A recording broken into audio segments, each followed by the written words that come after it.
Well, let's look at the truth at 1.35. There's tons to look at this. So before we get started, I'm going to go ahead and start rolling some footage here on the 140. You guys enjoy that. We'll sit back. Let's talk about the newest update, which is DX11. That is right. You heard me right.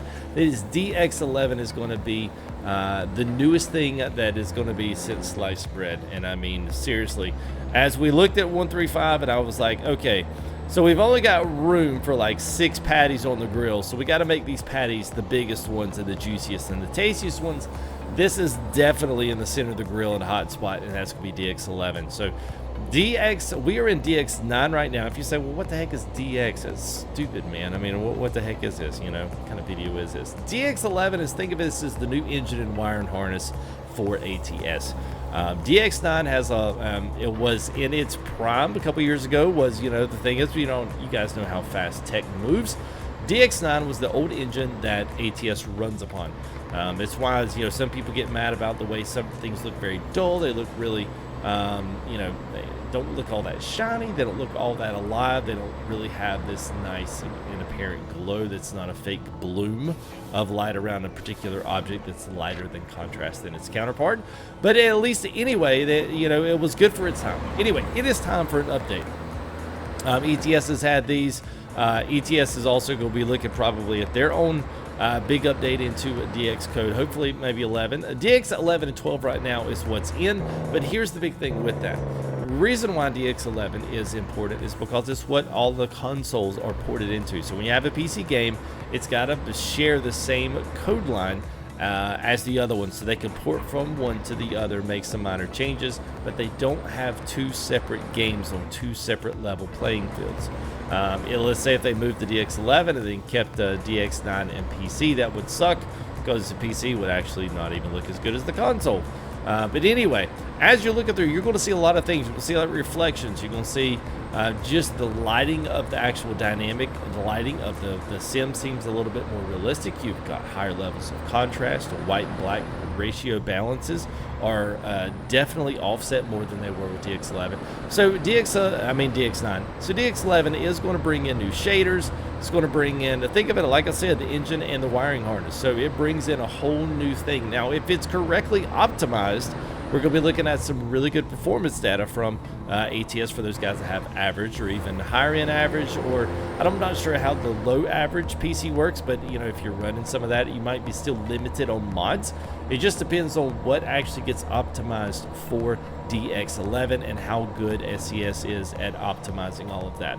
Now, the experimental beta to me says that there may be more to actually have in this actual open beta. We are not in the official open beta. This is the experimental. So if you want to kind of really go out on the limb and check out some of the experimental stuff, that's what we're doing. So these are things that SES wants to do, things they're going to enact here for 135, but they're trying to get more data from its actual gamers. So as you can see, DX11 brings tons of really beautiful gameplay, and it looks absolutely just amazing. So now we're going to kind of fall back in here into the regular game. I can see we got the 359. That's what we were tracking in earlier. Now this is not a metallic paint job, so you can see how beautiful DX11 was, and just the way the paint, the reflection on the lighting and that kind of thing, because this is not even a metallic paint job. It's just a standard color. So absolutely gorgeous. Anyway, we've got a couple of other changes. We've got trailers. We've also got some new additions to the world map. You guys saw 140, or at least Highway 140 out of Oregon going into there. So let's go ahead and look at some of our new maps. We've got 58. We've also got the 140 here. Now, Medford to Klamath Falls, this 140 here from into Lakeview all the way over here into Winnemucca. That is new. That's all new road, which is what you guys were seeing. And you'll see anyway, 58 and then the 140 and then the 299 actually takes Reading into Lakeview. And you may say, well, what's the point in doing any of that to a map? It doesn't really need it. Well, the cool thing is, especially when you add in detours and you add in some of those random events, detours can make you drive a long way out of your range. So especially if you were going from Reading to, let's say, Lakeview, You would have to go all the way up to Medford or Holbrook and then cut all the way back across, when at least now you can go through the 299, join it on the 395, and continue on about your day.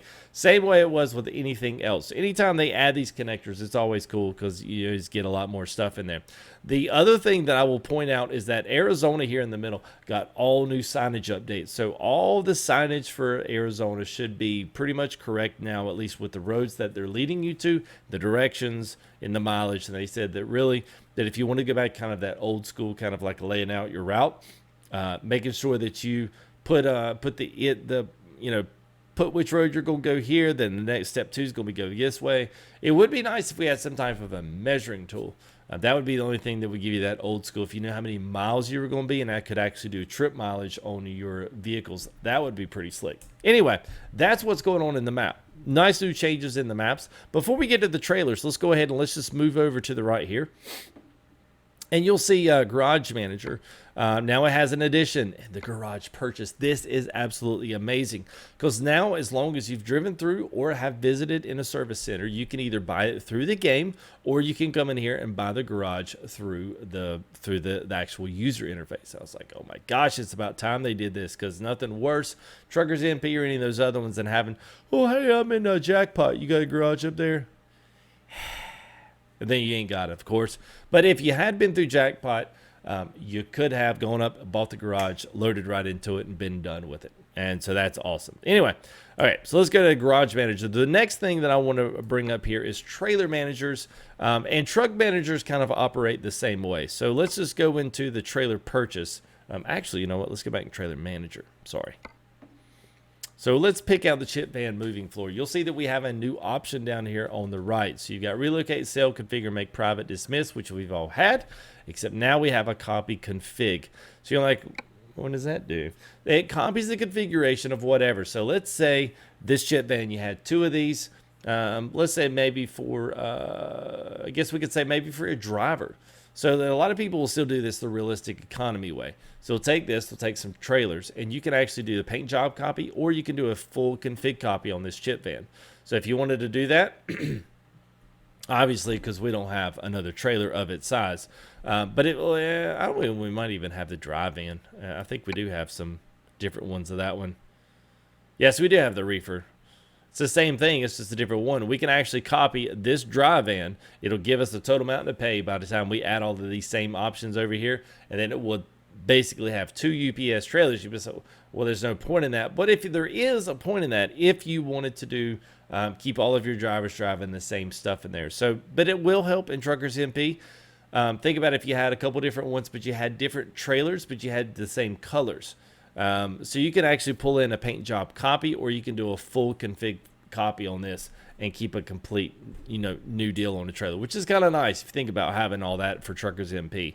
So anyway, the trucks the same way. You can actually put a fleet of 4 trucks together and have those as one fleet. So you can match them, copy the configs, the same idea for trucks. So let's go ahead and let's move out of that. Let's take a really quick peek here at the trailers, because really after we get through the trailers, just a few other little nitpicky things, and we really will be done, at least with this video. Container carriers are something here that's new. So these are flatbeds for containers such as your shipping containers, as well as stuff like they used to sell these, not sell it, but they used to have these loads in the older but I don't know if I've seen these in Freight Market lately, but they're the ones that have the 2 trailers, like the 2 little 15-footers stuffed on the 40-foot trailer, something like that. Anyway, you got the same deal here. B-doubles are one of the new trailers that's coming in. So if you're looking around, there we go. So B-doubles there, and all it means is you've basically got a 5th wheel pin here. I guess you would call this the 6th wheel, and it pulls another trailer of the same size, except the difference is you don't have this little hinge hitch right here. That makes it absolutely impossible to back up. So B-doubles are actually feasible to back up. They're not too bad, but nothing like having this little hitch here. So anyway, that's what you got on the container carriers. Second one that we're going to look at here is the chip van, which we've done some streams. We actually pulled this first off, and we actually pulled the belly van. So you got the belly van, you got the moving floor, and then you got the regular chip. Now these will haul cargo like wood chips. They'll do like shredded used packaging, And then I forget the other ones. Wood shavings, I think, is a new cargo as well. So you've got at least a couple of those. And these only come singles, but you do have one option on these. You'll see this a lot, sliding tandem. So if you decide to put this tandem or this trailer in the front, you can actually slide this up. So let's think about what was the one thing that they brought in. They brought in the usage of 40 foot from the hitch to, or at least the front axle to the pin. Well, if you are wanting to pull this in Nevada, and you've got these on the sliding tandem rears, you can actually hit F7 inside the game, and you can actually choose to slide the axles to the front. That is going to guarantee you access into California.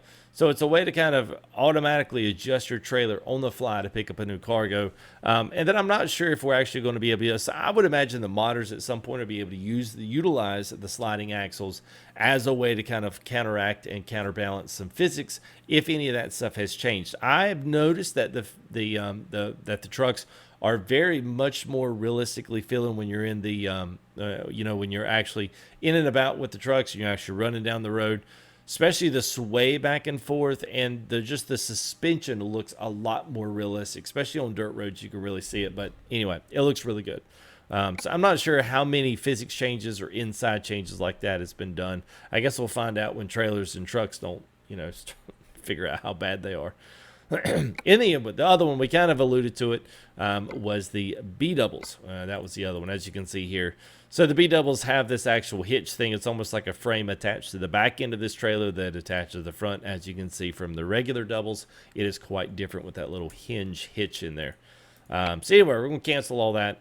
All right, well, as we saw some DX11 gameplay earlier, as we kind of recapping in this video, there's a few other things besides trailer. The new trailers, we also had the new garage management, fleet management, copying the configs, all these cool things. DX11, as I alluded to. There were a few things that we saw in a few of my other teaser videos for 135 that I was kind of really exciting and a little bit bummed that we didn't get to see. One of those was the truck trailer hitch tower thing-majiggers, whatever you call those. Anyway, it basically allows you to hook up 3 of those Kenworths. That's what they put it in there. When you get to haul 3 of these Kenworths back from the factory.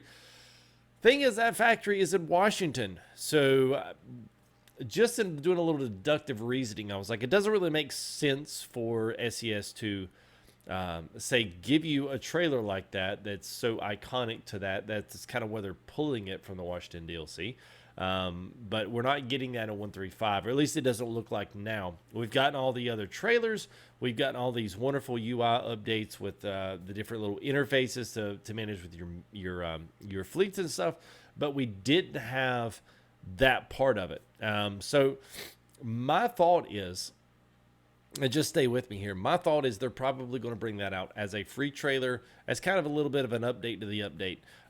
So as Washington DLC either nears or releases, I kind of look for them to maybe pull that trailer out, because the Kenworth factory is going to be something that they have modeled inside of Washington.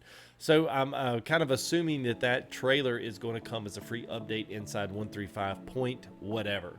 And then we'll have a new trailer to mess with there. So we'll have some things to kind of keep us occupied, especially, and maybe allow some of these other guys like Truckers MP and stuff to get their stuff up to speed, because they'll have an ETS version as well for 135 that's going to come out too.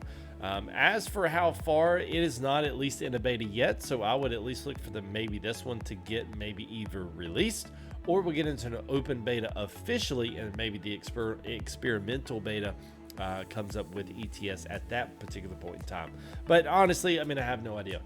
It's just speculation, and I like doing that because I just enjoy trying to figure out what the next move is. And so anyway, I enjoy the hype. I enjoy the preparation for these videos and stuff. So I hope you guys leave a like. I hope you enjoy the videos enough to hit that thumbs up, and I hope you enjoyed to subscribe. And if you do subscribe, I very much greatly appreciate that. We'll be still doing some 135 here on our streams, and as many as we can, especially if we're dealing with mods or dealing with some other stuff. We may revert back to 134 just to kind of, keep things on the up and up with all of the mods that we have. We pretty much have a safe folder right now, but also understand as you get into DX11, there are going to be mods that do not work with DX11. I know one, at least for ATS boys, the Outlaw truck does not work with DX11. You can still run the 135. They've kind of done a few little small up things to make sure that it still works with 135. It still works. You just have to use 9. Don't forget, you have to change back into 9 if you want to revert back to 134 or run Truckers MP. Definitely all that stuff runs smoother on 9. But right now, DX11 is a frame hog, so I'm hoping they get that curtailed and get some performance into that bad boy. But I tell you what, as I feel like my allergies have just completely kicked in here to my minute, I'm going to cut this video right now so I can go blow my nose and get all this and get rid of it. So anyway, hope you guys enjoyed it. Like I said, don't forget to leave a like. Don't forget to subscribe. And we'll see y'all here in the next American Truck Sim video or whatever the heck we're driving, playing, traveling the World West. So we'll see you when we see you guys. Peace.